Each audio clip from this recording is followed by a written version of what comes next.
Yeah.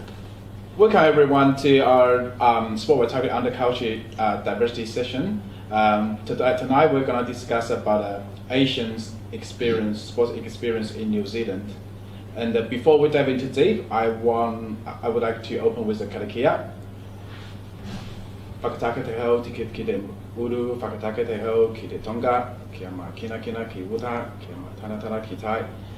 E hi ake ana te atakura, he tio, he huha, he hohu, te hei Māori o lana. We have four panel speakers tonight, so let me just introduce a little bit more. This is David Guo, and he is the founder and the director of Synergy Sports. This is Alvin Cheung, the regional activation lead. This is Gill, the president of Hauraki Ice Racing Club. This is Matthew, the coach of the Hauraki Ice Racing Club. Can I ask you to introduce yourself a little bit more about yourself and to our audience? Yeah, sure. So my name is David. So I've been in the sports probably for like 20 years. Even though I'm just 27, but I started sport like gymnastics when I was 6, and then been playing for like city teams and the province teams. So we're like professional, but because we got paid, and in China we got government base. So basically we are playing for the province, but also playing for national. So we got quite a few like different teams, but we don't play for clubs. It's basically like government based. Yeah, and also when I retired when I was 17. So I came to New Zealand. I was studying, and while I was studying, I was coaching at the TriStar. So I was like coaching for like kids, and also coaching for the competitive team. So I was coaching for like 3 years. Yeah, after that, I think I got some chance. So I because I love sports, so I thought probably it's great. So I established like a synergy sport. So our goal is helping people to play more sports and get active, and also give them more like a chance to play. Like for example, because we see too many Asians in New Zealand, some of them they are not great for like a sports. They like for example they're good at mathematics and maybe Chinese, English, music, but not good at sports. They don't even know how to play. So that's the reason we created this like a place for them to play. Yeah. Cool. Awesome. Kia ora koutou. My name's Alvin. Thank you, Jason, for the introduction. So I was born and raised in Hong Kong till I was about 15, and I came to New Zealand to continue the next chapter. Growing up, played whole heaps of sports, from volleyball to football to basketball, you name it. Never really made it anywhere. It's all just school level, having a bit of fun, and yeah, just something that I still very much remember. And so at the moment I work at Harbour Sport as the activation lead, and what it is a program that is dedicated to empowering and engaging the Asian community. And in 2018 the program's gone regional, so now we've got staff at Sport Waitakere, Auckland, also CLM Community Sport. So yeah, at the moment have co-started a team at Albion United, just one of our own footy teams. We not only do we want to just have fun, but also we want that friendship on and off the pitch, and also the camaraderie that we value a lot. So yeah, that's me. Cool. Good. I'm Gill. I really come from a background of volleyball, the basic sports, from the South Island originally. Netball and all that, and I've coached Kiwi volleyball programs in Canterbury, worked for Canterbury Volleyball. What else? Then my daughter started skating, and then after watching her for years, because volleyball's quite a technical sport, you have to have technique to play volleyball. I could relate on the skating side of the technical side of it, and how to put that across to children. So I've been out coaching a bit on the ice, and with the wee ones and the bigger ones, and yelling and encouraging. But also being the president now, whereas Matt used to be, but he stood down from that when he went on the board of ice speed skating. it's challenging to bring the Asians in because it's the first time.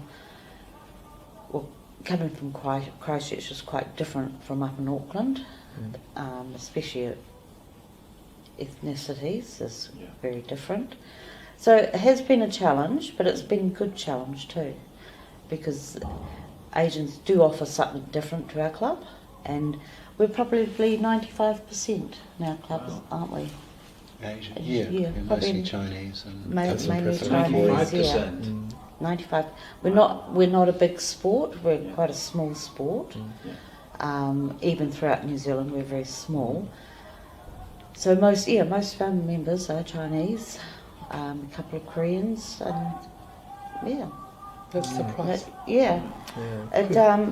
But our challenge is getting them on the board, and we finally have succeeded that last year. Wow. Or the year before that we got one on, and then we're slowly building.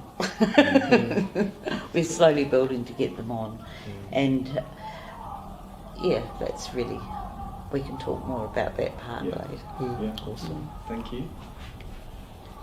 I'm Matthew. I started skating when I was about 11, I think. Got into speed skating almost immediately, and just kind of went to national champs and so on for year after year after year. And eventually the Olympics short track became an Olympic sport in 1992, after being a demonstration sport 4 years before, and luckily enough we had 5 skaters that had been going for years and years and were really keen and had been going off to world champs and so on, funding it all ourselves, and so we got a relay team together and qualified for the Olympics. So I did 2 Olympics, got 4th unfortunately, so just so close yet so far. Retired straight after that, and even before that I was helping with coaching as well, just because you kind of had to. And just stayed involved in the sport. Dropped out for a while when had children, because I was working really long hours and doing shift work and having little kids, all that sort of stuff. There's just not enough hours in the day. I was so impressed that your club has 95% of membership are Asian. So when does that happen? So when you started building up your Asian membership? It was probably going back a fair way before you were. I here. think I actually before Sunday morning they have skate school. And that's you pay your money and you go along, and it's all the basic stuff. You learn to skate. For children, they probably have 60 skaters on the ice on an average Sunday, all paying their money, and it's probably, I'd say that would be 80% Asian. So it's not just speed skating. I mean, I think clearly not. As you were mentioning before, I forget who was mentioning it, but in terms of Asians and especially Chinese, being really good at maths and Chinese and piano, for instance, things like that.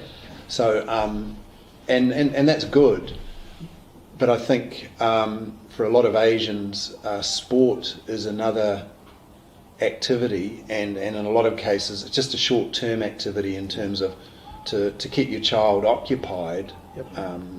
As a supplement. Just basically as a try that, you'll like it, and then next year we'll do something else. So there's no plan to even do a national championships or something like that. And I'm not criticising that. It's just the way it is for some Asians. It's just that in terms of our club, it means that you have quite a high turnover. In that, and if the child shows good aptitude, then they're more likely to stay. But in quite a few cases, that aptitude never quite gets proved because they don't stay long enough. It is a it's a very technical sport in terms of skating is quite difficult. And in a lot of cases, we have 2 sessions a week, 2 1-hour sessions a week. But quite a few of the skaters would only turn up to 1, and sometimes not always 1. So, you know, their improvement level, they never quite get to that level where they go, oh, you know, actually I'm really good at this, I should continue on, or at least the parents think that. So that's where we do lose quite a few, I think. Yeah, from my own perspective, that ice racing is not a mainstream of Chinese sports. I think just like a table tennis or badminton, this kind of mainstream Chinese sports. So surprisingly, you as a Western club have such a high proportion of Asian membership. So what's the how you just achieve this? So. But I think it could be an inclusion thing as well. Like we've really included the Asians within our club, and like to try and get them on the board, giving them little jobs. Yeah. You know, give them a job, and a majority of it is the mothers that come down. Not many of the fathers come down. They'll, like Tracy's husband comes in occasionally to watch the kids, but they're either working, mind you, we have Friday nights and Sunday mornings. So yeah, it's mainly the mothers, so it's getting them involved. But I think the biggest thing last year was the social part of it for the mothers. Like every few weeks they'd be organising to take the kids somewhere. So after skating they would go out. So the mothers take their kids to the club, so while the kids playing the skating, so the mothers can social at the same time. No, they do, but they're organising social events for afterwards as well to take without the the kids. club or on their own? No, with as a club. Yeah. They ask everyone if they want to come. Or what was one of them out at? We went to the hot pools, Hot and then pools. we went to a Korean restaurant afterwards, things like that. So, and that's great because not much happened before then. And the new connections created. And I think that brings other people within the fold as well. And they get involved in the club space as well. And you mentioned that you used to have one Asian sits on the management of the club. Now you have how many? Have three. We've got Michelle, who's Korean. Yeah, We've got Nikita's now the treasurer. Nikita, she's Chinese. She's Chinese, and Tracy is now the secretary. Wow. That's awesome. So, and that's the sort of positions we want.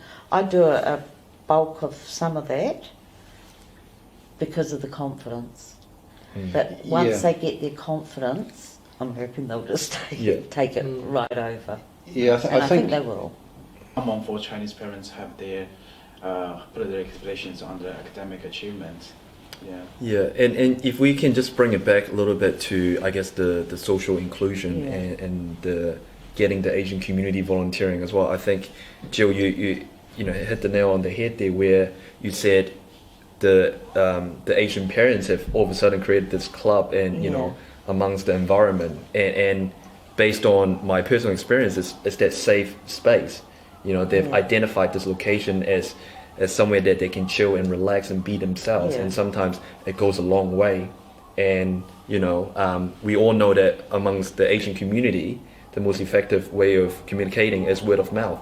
So when one person gets the hang of it, correct, and then all of a sudden you've got this little social group going. Yes, we've got the social on messaging.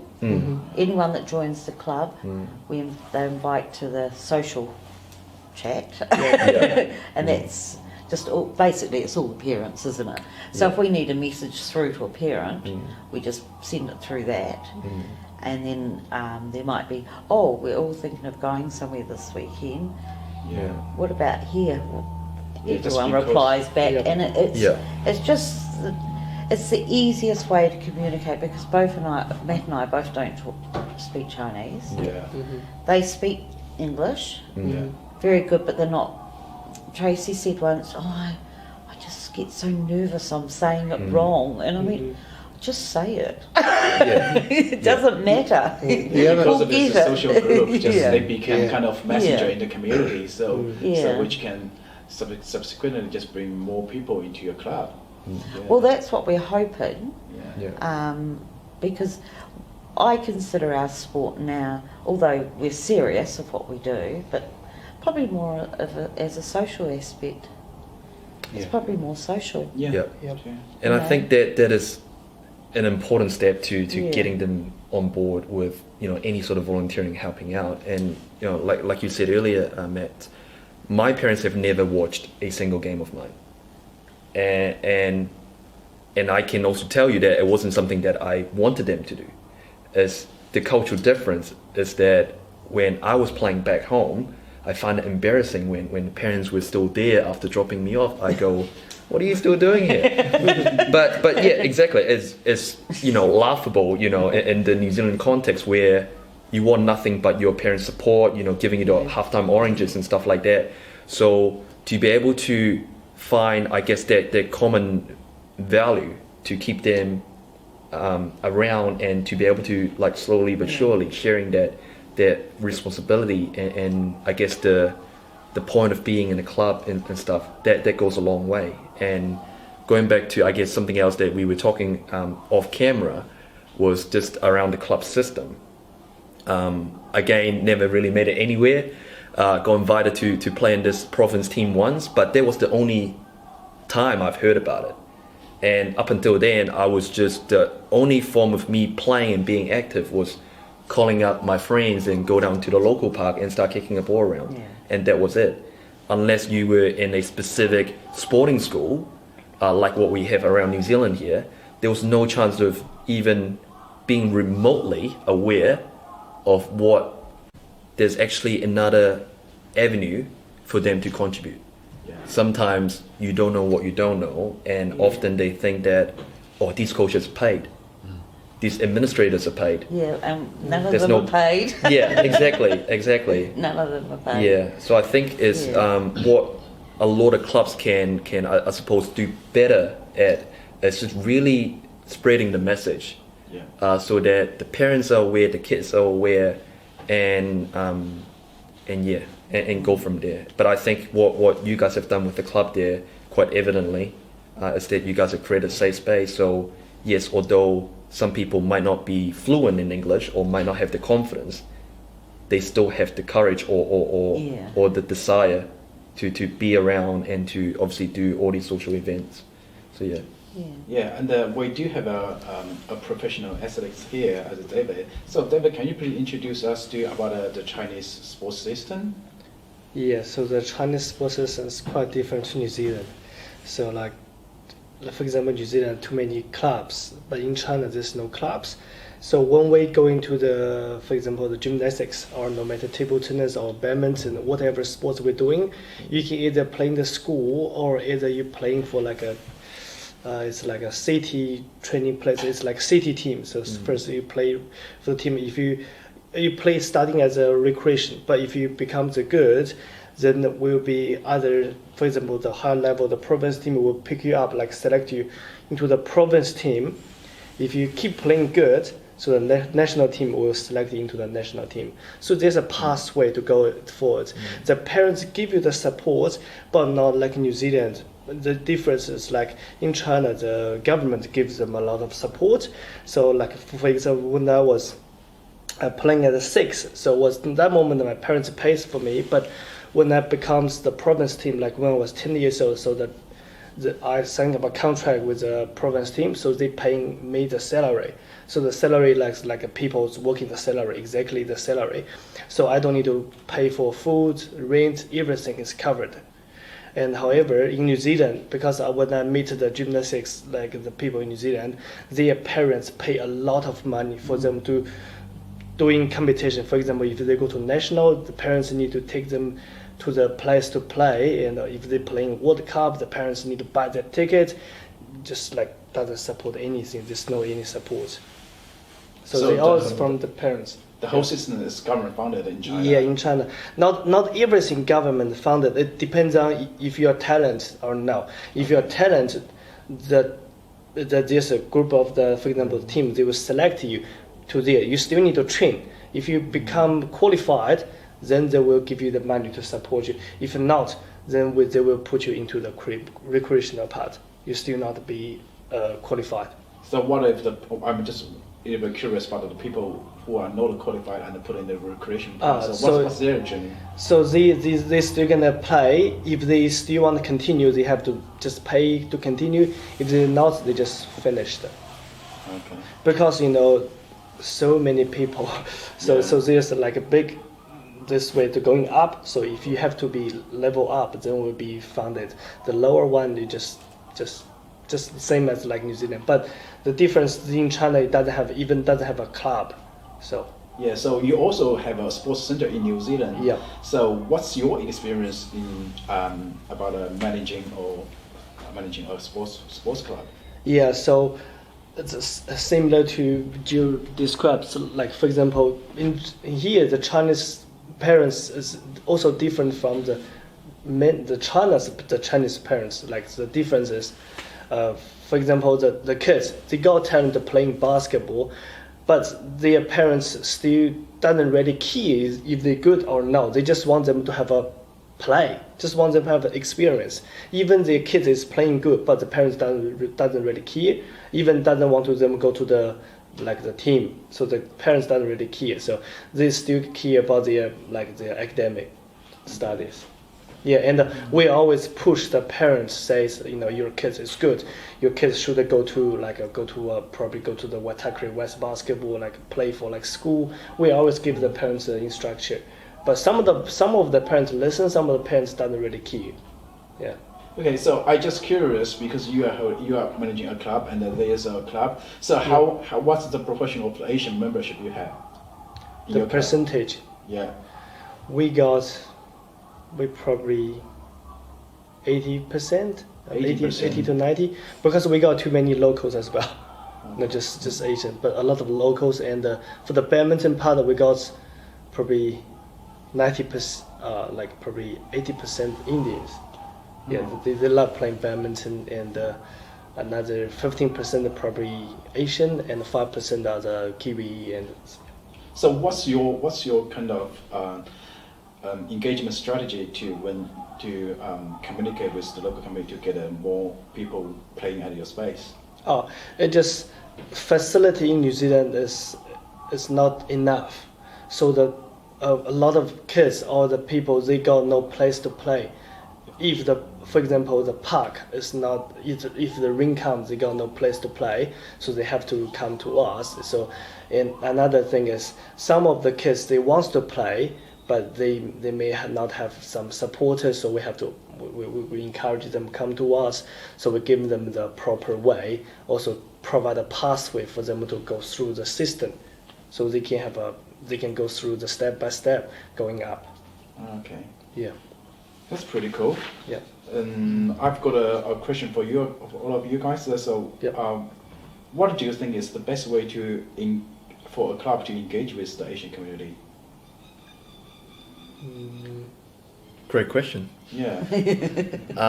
I think it depends. I think in terms of recruiting members, a lot of clubs, they like to say that they're inclusive and that they've got the door open, but yet they're not getting any sort of members of the Asian community coming through, and they wonder why.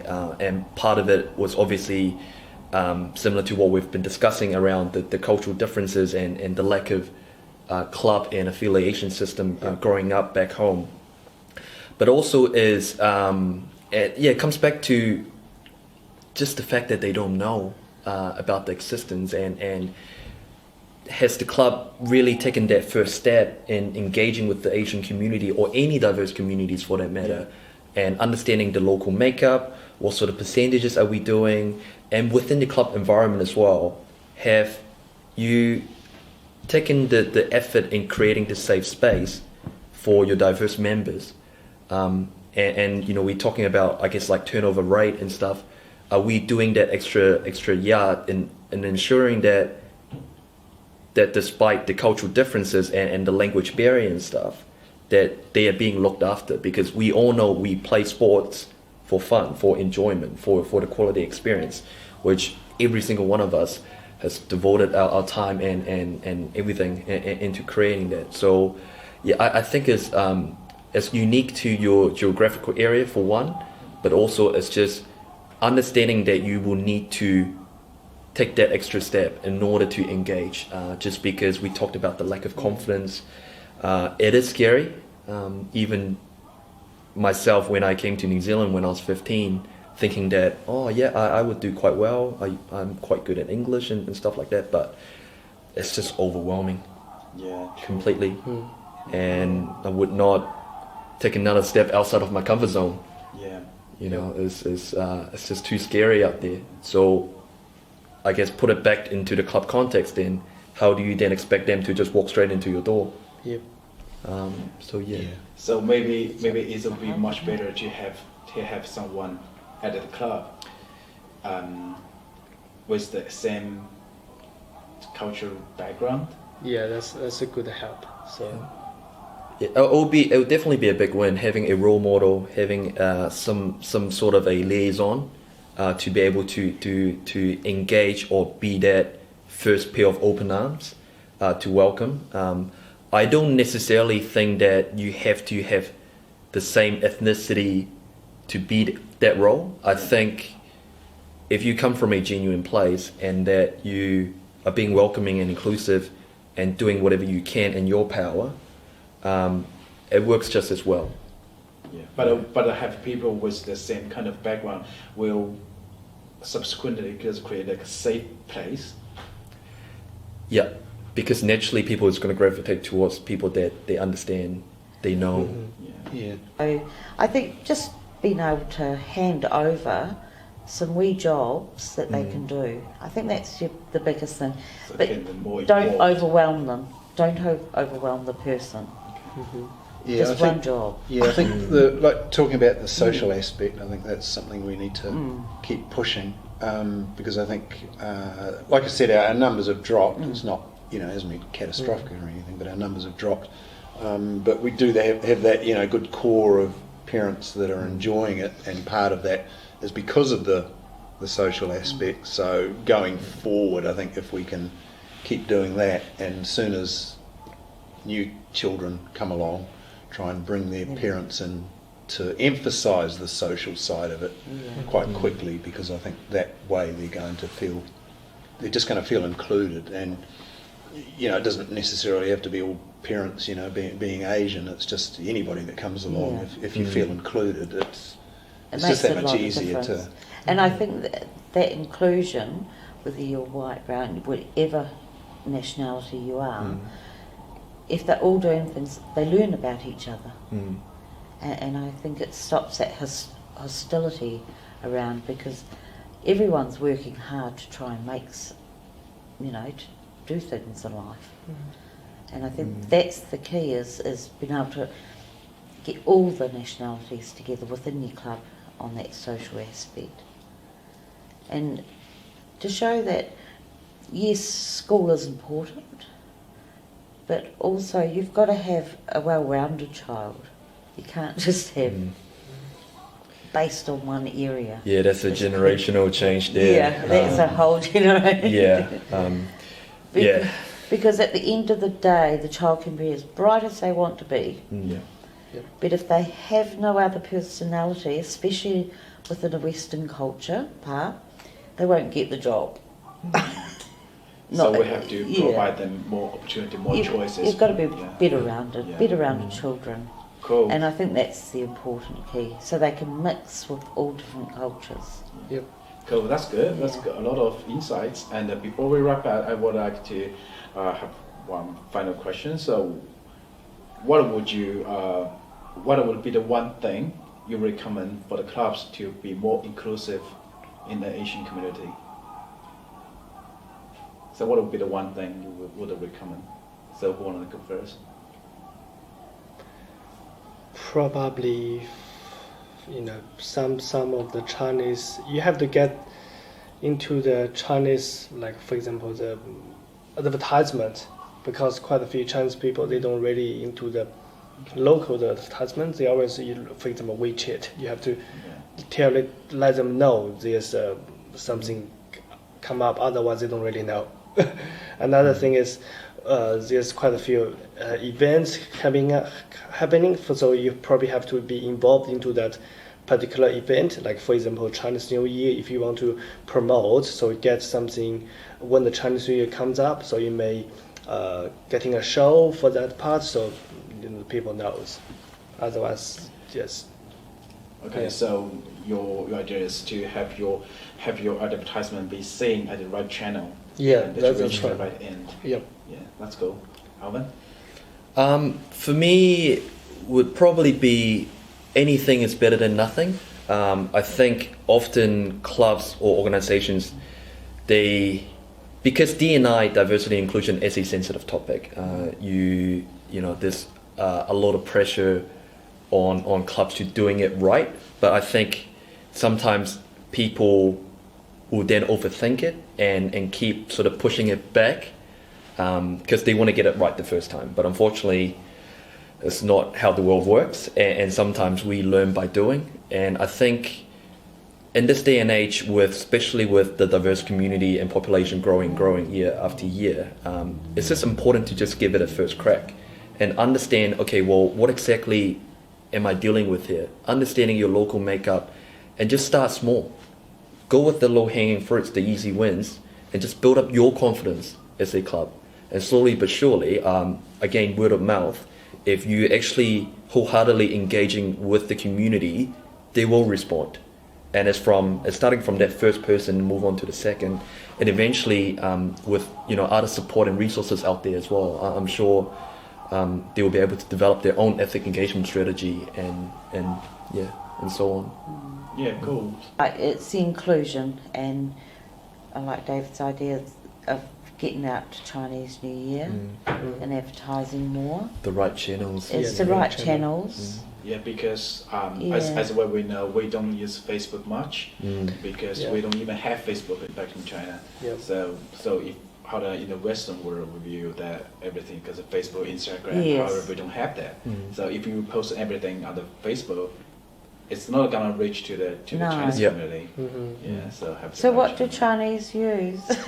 WeChat, I know Yeah, you use WeChat, WeChat. We use and, that. Mainly WeChat, and there's quite a few other website for like a advertisement, but mainly WeChat is the biggest part. It's a communication. Yeah. So if you want to know more, I Yeah. do have something available for the clubs Yeah. because Sport Waitakere has recently developed first ever West Auckland Chinese engagement toolkit. So it will include it has all the Chinese mainstream media database on the toolkit. So if you go to our website, Sport Waitakere website, and you will find it, and also you can just scan the QR code on the screen, and you can also access it. Yeah, and thank you very much for the tonight. Yeah. Tonight is quite a robust discussion. And before I close, I would like to do a closing karakia. Tutawa mai ranga, tutawa mai raro, tutawa mai doto, tutawa mai waho. Kia toki mari tu, kia toke mari ora, kia kato katoa. Tutuku whakamoa, kia tina, tina. Humie huie, tai kie. Thank you. Thank you. Awesome. Thank you, Jason.